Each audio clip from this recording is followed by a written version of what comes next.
ಕನ್ನಡ ಉಳಿಸಿ ಬೆಳೆಸಲು ಹಾಗೂ ಕುಡಿಯುವ ನೀರಿಗಾಗಿ ಕನ್ನಡ ಸೇನೆಯಿಂದ ಮನವಿ.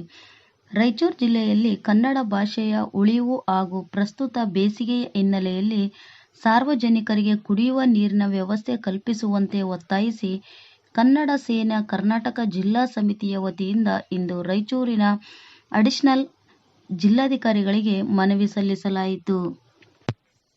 ಮನವಿಯಲ್ಲಿನ ಪ್ರಮುಖ ಬೇಡಿಕೆಗಳು: ಕನ್ನಡ ನಾಮಫಲಕ ಕಡ್ಡಾಯ. ಜಿಲ್ಲೆಯ ಎಲ್ಲ ಸರ್ಕಾರಿ ಕಚೇರಿಗಳಲ್ಲಿ ಹಾಗೂ ವಾಣಿಜ್ಯ ಮಳಿಗೆಗಳಲ್ಲಿ ಕನ್ನಡ ನಾಮಫಲಕಗಳನ್ನು ಕಡ್ಡಾಯವಾಗಿ ಅಳವಡಿಸಲು ಕೂಡಲೇ ಕ್ರಮ ಕೈಗೊಳ್ಳಬೇಕು. ಕನ್ನಡ ಉಳಿಸಿ ಬೆಳೆಸಿ ಆಡಳಿತದಲ್ಲಿ ಕನ್ನಡಕ್ಕೆ ಮೊದಲ ಆದ್ಯತೆ ನೀಡಿ ಭಾಷೆಯ ಬೆಳವಣಿಗೆಗೆ ಪೂರಕವಾದ ವಾತಾವರಣ ನಿರ್ಮಿಸಬೇಕು.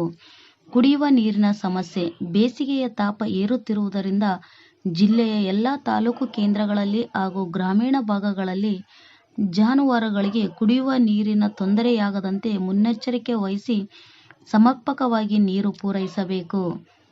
ಈ ಸಂದರ್ಭದಲ್ಲಿ ಕನ್ನಡ ಸೇನೆ ಕರ್ನಾಟಕ ಜಿಲ್ಲಾ ಸಮಿತಿಯ ಗೋವಿಂದಪ್ಪ ಚವ್ಹಾಣ್, ಜಿಲ್ಲಾ ಉಪಾಧ್ಯಕ್ಷ ನಾಗಪ್ಪ, ಜಿಲ್ಲಾ ಉಪಾಧ್ಯಕ್ಷರು ಅಮರೇಶ್ ನಾಯಕ್, ಜಿಲ್ಲಾ ಮುಖಂಡರು ಮಂಜುನಾಥ್ ರಾಯಚೂರ್, ನಗರ ಘಟಕ ಅಧ್ಯಕ್ಷರಾದ ಶಿವರಾಜ್ ಬಡಿಗೇರ್, ಜಿಲ್ಲಾ ಸಹ ಕಾರ್ಯದರ್ಶಿ ವೀರನಗೌಡ ರಾಮಪ್ಪ ನಾಯಕ್, ಮಲಿಯಾಬಾದ್ ರಾಯಚೂರು ತಾಲೂಕು ಅಧ್ಯಕ್ಷರು ಪರಶುರಾಮ್ ಭೀಮಣ್ಣ, ಸಂಗ್ರೆಡ್ಡಿ, ಜಗದೀಶ್, ಗುರುಬಸವ, ಬಸವರಾಜ್, ಗೋವರ್ಧನ್ ಇನ್ನಿತರ ಸಂಘಟನೆಯ ಪದಾಧಿಕಾರಿಗಳು ಉಪಸ್ಥಿತರಿದ್ದರು. ಪ್ರಜಾನ್ಯೂಸ್ ಜೊತೆ ಇದಾಯತ್ ದೊಡ್ಡಮನೆ ಸಿರುವಾರ್. ಧನ್ಯವಾದಗಳು.